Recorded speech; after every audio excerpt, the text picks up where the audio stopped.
बिस्मिल्लाहिर्रहमानिर्रहीम अस्सलाम वालेकुम स्टूडेंट्स।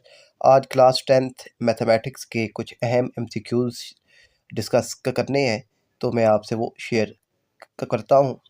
तो पहला एमसीक्यूज़ है बच्चों हमारे पास, an equation which remain unchange when x is replaced by 1/x।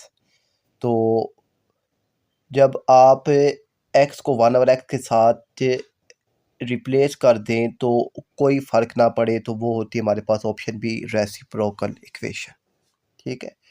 दूसरा है, if alpha beta are the roots of the equation 4y² - 5y+6 = 0, then find the value of 1/α² beta plus 1/α β²। तो इसको हल करते हैं। हमारे पास ये इक्वेशन है 4y² - 5y+6 = 0। यहाँ से हमें मालूम है अल्फ़ा प्लस बीटा हमारे पास होता है -b/a, -b/a। बी की वैल्यू मेरे पास है -5, तो ये माइनस और ये माइनस मिलकर प्लस हो गए, +5/a। ए की वैल्यू है 4, 5/4। अल्फ़ा बीटा होता है c/a, सी की वैल्यू 6 और जो ए है उसकी वैल्यू 4, 6/4 ये इक्वल हो जाएगा कैंसिल होके 3/2 के। यहाँ देखिए 1/α² बीटा प्लस 1/α β², इनका एलसीएम लें तो एलसीएम आएगा α² β²। और जब α² β² एलसीएम आ गया तो ये देखिए अब α² से कैंसिल, एक बीटा एक बीटा से कैंसिल, तो क्या बच गया, बीटा बीटा ऊपर आ जाएगा। यहाँ से एक β² कैंसिल हो जाएगा, अल्फ़ा और से एक अल्फ़ा कैंसिल, तो क्या बचा नीचे, अल्फ़ा जो नीचे बच जाता है वो ऊपर वाले के साथ मल्टीप्लाई होता है, तो 1 के साथ मल्टीप्लाई हुआ तो क्या आ गया, अल्फ़ा। ऊपर अल्फ़ा प्लस बीटा 5/4 आ गया, नीचे अल्फ़ा बीटा, तो उनकी वैल्यू 3/2 का होल स्क्वायर आ गया। ठीक है। यहाँ पे अब यहाँ पर आप ज़रा इसको देखिए, तो अब यहाँ ऊपर 5/4 ही रहेगा, नीचे 3 का स्क्वायर 9 और 2 का स्क्वायर 4, ये 4 से कैंसिल, तो 5/9 आपके पास आंसर आएगा। तो 5/9 यहाँ है ही कोई नहीं, तो इसका मतलब है कि ये सारे ऑप्शन इनकरेक्ट है। ठीक है। तीसरा है, in which situation x varies directly as y. तो x varies directly as y, तो ये है एक्स वेरीज, एक्स डायरेक्टली है वाई के, तो इस प्रोपोर्शनल साइन को हटाकर हम लगाते हैं के, तो x = ky। तो x = ky, x = ky, x ये है। ठीक है, x = ky। अब k का कोई भी जवाब हो सकता है ना, तो k को कांस्टेंट है, तो अब k का यहाँ पर कोई भी जवाब आ सकता है, तो x = ky। तो ये डी ऑप्शन इसका ठीक है। और उसके बाद है हमारे पास जी फोर्थ है, the shape of partial fraction of 17x + 5x - 1 x² - 1। तो अब इसकी शेप ऑफ पार्शियल फ्रैक्शन क्या बनेगी, तो चलें उसको बनाते हैं। देखिए 17x + 15 है, x - 1 और x² - 1। ऊपर 17x + 15 ऐसे ही रहा, नीचे x - 1 ऐसे ही। यहाँ ये देखिए ये x² - 1 है, तो ये a² - b² वाला फार्मूला ऊपर होगा, तो एक दफ़ा प्लस में x + 1, एक दफ़ा माइनस में x - 1। अब ये x - 1 x - 1 दोनों का आ जाएगा स्क्वायर, क्योंकि दोनों सेम है, स्क्वायर आ गया, और साथ x + 1 ऐसे ही।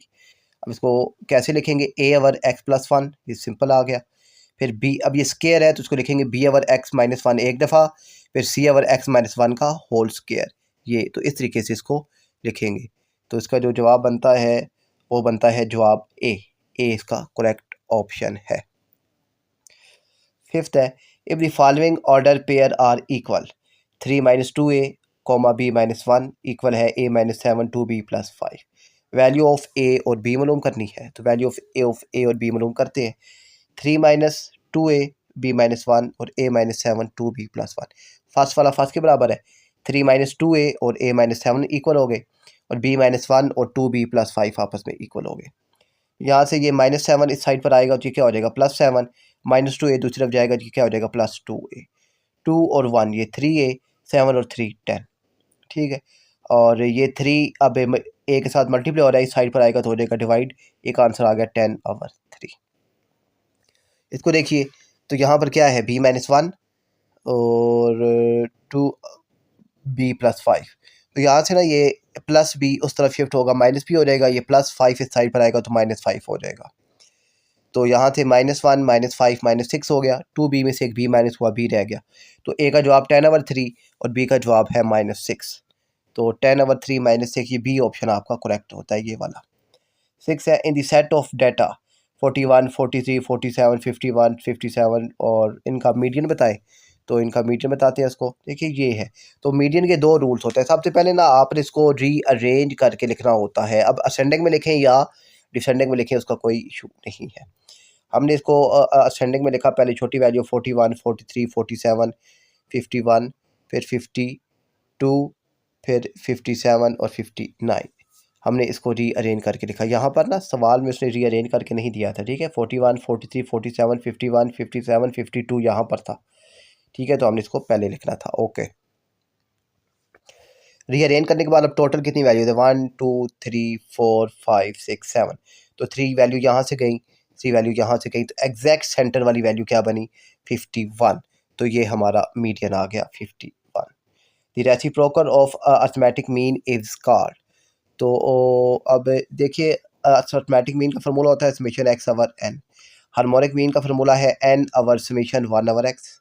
और ज्योमेट्रिक मीन का फार्मूला होता है anti log summation log of X over N. तो कौन सा अर्थमेटिक मीन के इन्वर्स है? तो वो हार्मोनिक मीन इसके इन्वर्स है, ठीक है। हार्मोनिक मीन, ये जो इसका जवाब आएगा आपका, हार्मोनिक मीन बी ऑप्शन इसका करेक्ट है। और अर्थमेटिक मीन को एवरेज भी कहते हैं, ये भी आपको पता होना चाहिए। 8th है the arc length L of a circle of radius R equal to 6 centimetre and the central angle theta equal to 60 degree. तो हमने मालूम करना है एल। तो फार्मूला होता है L equal to R theta. L equal to R theta. L है हमारे पास, आर जो है वो 6 है और थीटा है 60 है डिग्री, मगर जो थीटा है ये रेडियन में होना चाहिए। तो हमने 60 को मल्टीप्लाई कर देंगे पाई ओवर 180 के साथ। अब आपने 6 मल्टीप्लाई 60 मल्टीप्लाई 3.14 डिवाइडेड 180 करना है, तो आपके पास आंसर आएगा 6.28। 6.28 ये सी ऑप्शन इसका करेक्ट है। 9 है in triangle A B C if measure B C 4 centimetre है, ए सी 12 सेंटीमीटर है और एंगल सी जो है ये 120 डिग्री है, हमें उसने दे दिया है। अब हमसे ये कहता है जी जो एक्स है ये मालूम करके दे, एक्स की जो वैल्यू है इसको मालूम करके दे। तो मालूम करके देते हैं उसको। तो अब एक्स मालूम करने का जहाँ जो मेथड है ये एक्स, तो उसका ये हमारे पास इक्वल होता है ए सी, ठीक है। ए सी कॉज, अब ये हमारे पास ये जो पूरा एंगल है ये 180 है, तो 180 माइनस 120, अब ये एंगल कितना आएगा? 60 आ गया। तो x इक्वल टू ए सी की वैल्यू है 12 और कॉस 60, तो ये आपके पास आ गया 6। क्या आ गया? 6 आ गया। तो 6 ऑप्शन देखते हैं। तो यहाँ पर हमारे पास 6 है, तो सब के साथ √3 है, तो 6 √3 ये सी वाला ऑप्शन हमारा करेक्ट होगा। और आपसे अगर कह दें जी ए बी मालूम करना है, तो फिर ए बी आप इस फार्मूले से मालूम करेंगे। ये फार्मूला भी आप अपने पास नोट कर लीजिएगा। फिर 10th है a line segment having both end points on circle are not passing through the centre is. ठीक है, एक लाइन सेगमेंट है जो सर्कल के दोनों सेगमेंट्स को आपस में मिला रहा है, अगर सेंटर से पास नहीं कर रहा तो वो हमारे पास होता है कॉर्ड, और अगर सेंटर से पास करते तो वो डायमीटर होता है। और सर्कल के सेंटर से आउटर फेस तक जो लाइन जाती है वो होती है रेडियस, और टेंजेंट क्या होता है? वो लाइन जो सर्कल के आउटर फेस से 90 डिग्री पर पास आउट होती है, और ये जिस पॉइंट पर सर्कल को टच करती है उसे पॉइंट ऑफ टेंजेंसी कहते हैं।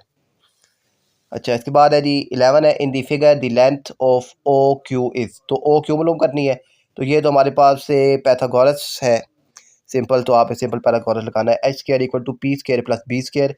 एच है 5 का स्क्वायर, ये है ना, ये एच है, ये इंक्लाइन जो है ये 5 है, और बेस जो है इसकी 4 है। तो बेस 4 का स्क्वायर पी स्क्वायर मालूम करना है। 5 का स्क्वायर 25, 4 का स्क्वायर 16, इस साइड पर आएगा तो -16 पी स्क्वायर। तो 25 माइनस 16 9, तो ये स्क्वायर अंडर रूट से कैंसिल, तो अंडर रूट 9 आ गया आपके पास 3, तो पी इक्वल टू 3 आपके पास आंसर आ गया है। बाद है 12 इन the given figure measured angle 1 is 50 degree, what is the measure of angle 2। तो एंगल 2 क्या होगा? तो यहाँ पर अब ये फिगर है, आप देखिए कि दोनों पॉइंट जो बी और सी है, ये दोनों का जो सेगमेंट है वो बिल्कुल सेम है, और दोनों का जो रेडियस है वो भी सेम है, ठीक है ना। ओ बी और ओ सी ये सेम रेडियाई है, तो एंगल 1 अगर 50 है तो एंगल 2 भी 50 होगा। तो ये बी ऑप्शन आपका करेक्ट है। The centre of incircle, the centre of incircle is called, उसे कहते हैं इन सेंटर। ठीक है, the centre of incircle is called incentre. C option आपका करेक्ट है।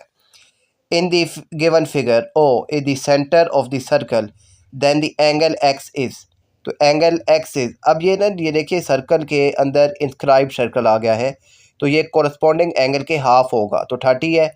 तो अब ये जो सेंट्रल एंगल है इसका हाफ ये हमारे पास आएगा, तो 30 का हाफ क्या हो जाएगा 15, तो यहाँ 15 डिग्री आपके पास आंसर आ गया है। उसके बाद है जी 15, if u or v equal to v or डब्ल्यू equal to k then u is equal to, तो यू किसके इक्वल होगा, तो चलिए उसे बता देते हैं। देखिए यू अवर वी इक्वल है वी अवर डब्ल्यू इक्वल टू के, यहाँ से u or v equal to k आ गया और यू अवर वी अवर डब्ल्यू इक्वल टू के आ गया। यहाँ से यू की वैल्यू वी के, यहाँ से वी की वैल्यू डब्ल्यू के। अब इस वी की जगह आपने डब्ल्यू के की वैल्यू को लिख दिया, तो वी की जगह आ गया डब्ल्यू के से मल्टीप्लाई होकर के स्केयर आ गया, तो यू आ गया डब्ल्यू के स्केयर, यू आ गया डब्ल्यू के स्केयर, जो तो सी ऑप्शन आपका करेक्ट है। मुझे उम्मीद है कि आपको समझ आ गए होंगे। मिलते हैं नेक्स्ट वीडियो में, तब तक के लिए अल्लाह हाफ़िज़।